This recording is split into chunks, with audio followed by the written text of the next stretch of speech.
Кыргызстанда сасык тумоого чалдыккандар да улам көбөйүп жатат. Бул тууралуу тийиштүү мекемелер какшап күн сайын айтууда. Маалыматка караганда соңку бир аптада тумоолуп дарыгерге кайрылгандардын саны 12 миңге чейин жетти. Бул ага чейинки аптага салыштырганда 43,4%га көп. Ооругандардын көпчүлүгү өспүрүмдөр. Акыркы күндөрү балдардын түрдүү оорусуна байланыштуу бейтапканага бир суткада 451 адам кайрылса, анын ичинен 51 бала ооруканага жаткырылууда.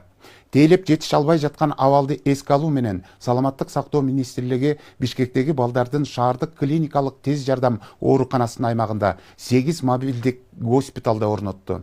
Саламаттык сактоо министри Алымкадыр Бейшеналиевдин билдиришинче, учурда Кыргызстанда сасык тумоонун Б түрү жүрүп жатат. Балдарды тооруган жугуштуу оорулар жана алардын кесепети кесиптешим Нурзада Сыдыкованын материалында.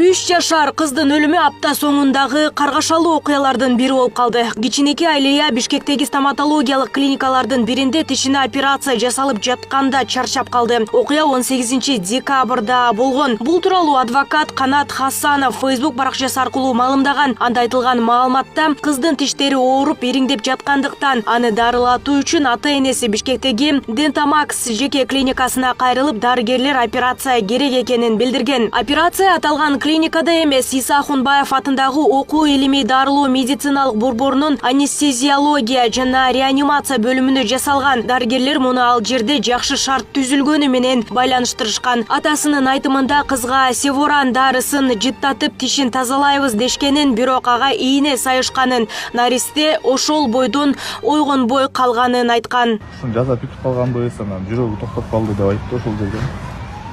Кантип токтоп калды? Кандайча токтоп калат десем.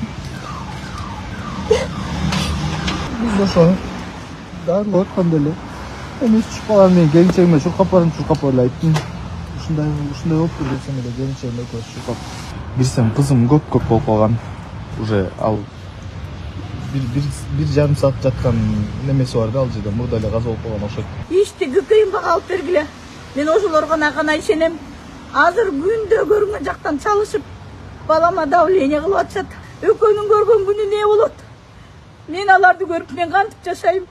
1 жыл мурун эле чоң атасынан айрылып, өзүмө келе албай жүрсөм, эми неберемден айрылып ушундай акыбалда турам. Бир үй бүлөнү зар какшаткан жагдайга байланыштуу учурда 13 адистен турган атайын комиссия тобу түзүлгөн. Бул тууралуу топтун мүчөсү Ренат Мавланбай уулу билдирди. Учурда клиника убактылуу жабылган, окуяга катыштыгы бар врач-дарыгерлер жумуштан четтетилген. Ал эми клиниканын медициналык бардык талаптарга ылайык келер келбеси иликтөөнүн жыйынтыгы менен аныкталат. Биз врачтардын кылган иштерин документациясын белки врачтардын айтымы боюнча баа берип атабыз. Анан азыр биз алардын ата-энеси менен кезиккен жокпуз. Алар менен укук коргоо органдары иштеп атса керек. Биздин аракеттер ошо аларды жумуштан чектеттирдик. Кылган жумуштары боюнча бааны беребиз. Туура кылганбы, туура эмес кылганбы, манипуляцияларды кандай кылган, ошондой кылганга кажет бар беле, ошого чейинчи юридический бааны ошо укук коргоо органдары берет го. Андан тышкары кылмыш жаза кодексинин медициналык же фармацевтик кызматкер тарабынан кесиптик милдеттерди талаптагыдай эмес аткаруу беренеси менен Бишкектин Октябрь райондук ички иштер бөлүмүнүн тергөө кызматы тарабынан иш козголду. Мекеменин басма сөз кызматынын маалыматында учурда бардык экспертизалар дайындалган, тергөөнүн жыйынтыгы менен мыйзамдуу чечим кабыл алынат. Аталган факт боюнча Бишкек шаарынын Октябрь ИИБнин тергөө кызматы тарабынан Кыргыз Республикасынын кылмыш жаза кодексинин 146 беренесине ылайык кылмыш иши козголду. Бардык экспертизалар дайындалды. Тергөө амалдары улантууда. Бишкек шаарынын Октябрь ИИБ тергөө кызматы тарабынан КИИПне жана ККК кызматкерлерине атайын тапшырмалар берилип, күбө адамдар суралууда. Тергөөнүн жыйынтыгы менен мыйзамдуу чечим кабыл алып, кошумча маалымат берилет. Ал эми чарчап калган наристенин окуясы боюнча жактоочулук кылып жаткан Канат Хасанов тыкыр иликтөөгө алуу менен тийиштүүлөрдүн жазаланышына болгон күчүн жумшай турганын өзүнүн баракчасы аркылуу билдирди. Врачтар эмес, врачтар эмес. Булар баары бир кандай болбосо дагы жоопко тартылыш керек, и тартылат буюрса.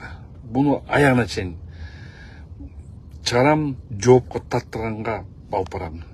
Кыргызстанда соңку жылдары тиш дарылоочу жайлардан тышкары менчик бейтапканалар да көбөйгөн. Дегени менен жеке клиникалардын курмандыгы болгон жарандар да аз эмес. Бейтапканалардын мындай көп санда ачылып жатканын бизнес катары да баалагандар бар. Жеке клиникалардын нагыз чыныгы курбандыгына айланганбыз деп айтсам болот. Себеби 2023 жылы 2-июнь күнү апам ошо жеке больницалардын бирөөсүнө жатты.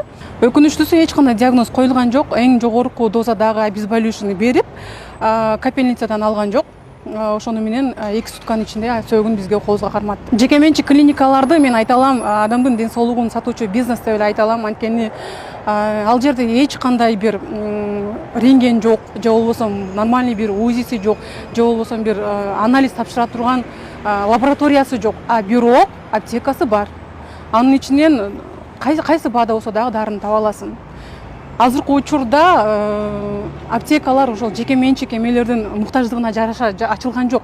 Наоборот, аптекалардын муктаждыгына жараша менимче жеке менчик клиникалар ачылып калды деген ишенимдемин да. Себеби бизде дары бар. Ушул дарыны биздин клиникага келип алып кетсеңер болот дегендейчи. Мындай өкүнүчтүү аяктаган кырдаалдарга саламаттык сактоо министрлигинин түздөн-түз жоопкерчилиги бар экендиги белгиленүүдө. Мындан улам өлкөдөгү бардык клиникалардын жоопкерчилигин күчөтүү талаптарын жогорулатып, саламаттык сактоонун айрым мыйзам жоболоруна саресеп салуу керектиги белгиленүүдө. Албетте бул жерде Минздравдын дагы өтө чоң жоопкерчилиги бар. Анткени мамлекеттик больницалар эч кандай көзөмөлдүү эмес. Ал жака качан тяжелый болуп калганыңда гана барасың.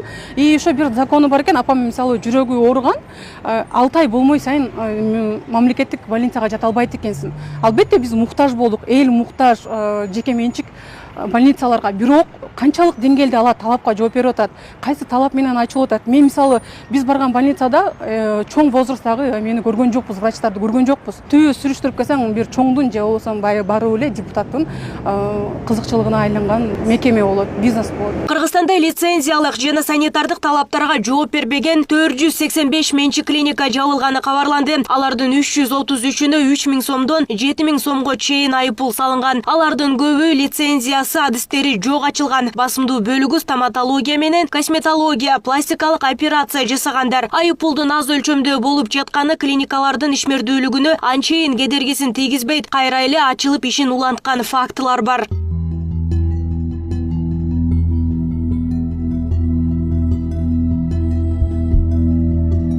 Ал арада балдар арасында сасык тумоого чалдыккандардын көбөйүп жатканы санэпид көзөмөл департаменти тарабынан кабарланды. Соңку аптада сасык тумоого чалдыккандардын саны 12 миңден ашты. Бул өткөн аптага салыштырганда 43%га көп экени аныкталган. Оору күч алган бул учурда бейтаптардын агымын тескөө максатында Бишкектеги балдардын шаардык клиникалык тез жардам ооруканасына 8 мобилдик госпиталь орнотулган. Бул тууралуу саламаттык сактоо министри Алымкадыр Бишеналиев жогорку кеңеште депутаттардын суроолоруна жооп берип жатып билдирди. Айтымында учурда Кыргызстанда сасык тумоонун Б түрү да жүрүп жатат. Мына мобильный клиникаларды 3-чү балдар клиникасын ачтык, инфекционный больницаны ачтык, энсомитти ачтык. Ошондой эле ош менен жалалап атты. Азыркы кезде мурунку 1500 адам балдарга жетип атканы бүгүн ошол биздин ачкан эмебиз боюнча 400 эле бала күндө катталып атат. Электрондо очередь менен. Түшүнүктүү. Грипптин кайсыл түрү? Ковидпи же болбосо жаңыланган ковидпи ошол боюнча? Бул ковид эмес, азыркы кезде ковид боюнча 5 эле оору акталды. Калганын бардыгы эле грипптин Б түрү. Берилген маалыматка караганда акыркы күндөрү балдардын түрдүү оорусуна байланыштуу бейтапканага 1 суткада 451 бейтап кайрылса, анын ичинен 51 бала ооруканага жаткырылган. Калганы дарыгерлердин кеңешин алгандан кийин амбулатордук дарыланууга жөнөтүлгөн. Мобилдик клиникада педиатрлар багыт берүү ишин жүргүзүшүүдө. Буга чейин педиатрлардын саны 4 болсо, учурда 16 дарыгер тартылган. Ар бир райондон кезек менен бирден үй бүлөлүк дарыгер, бирден педиатр кайрылгандарды кабыл алууда. Ар бир адам өзүнүн биринчи симптомдору чыкканда, баланын мисалы температура болуп жөтөлгөндө өз аймактагы поликлиникага кайрылып, өз аймактагы больницага кайрылса, мынчалык бизде очередь көп болмогон маселе. Ушу келгендин 95% эле бардыгы эле без направления өздөрүнүн аймактык поликлиникага, больницага барбай эле прямой бизге келишет. Анан өзүңүздөр билесиздер, баланы алып келгенде баланын жанында апасы болот, и еще 2-3 сопровождающий болот. Ошо менен коридордо аябай көп наплыв болуп, толуп калып, эл ошо очередь болуп аткан. Маалымат үчүн айтсак, учурда Бишкек шаарындагы номер 3 тез жардам клиникалык балдар ооруканасында кошумча имараттын курулушу жүрүүдө. 12 койкага ылайыкталган хирургия корпусу бар. Жаңы жылга чейин перинаталдык борбордунда курулушу бүтөт. Балдар клиникалары Бишкек шаарынын калкы 700-800 миң киши болуп турган учурда салынган. Азыркы калктын саны 1 миллиондон ашты. Нурзада Сыдыкова, Асхат Касымбеков, Күндөмү жыйынтык программасы үчүн. Мына ушундай өзөктүү материалдар менен программабызды жыйынтыктайбыз. Күндөмү жыйынтыктын акыркы кабарлары регион телеканалынын социалдык тармактардагы баракчаларында да жайгаштырылды. Студияда мен Азамат Абдиев болдум. Кайрадан бир аптадан соң амандыкта көрүшөлү.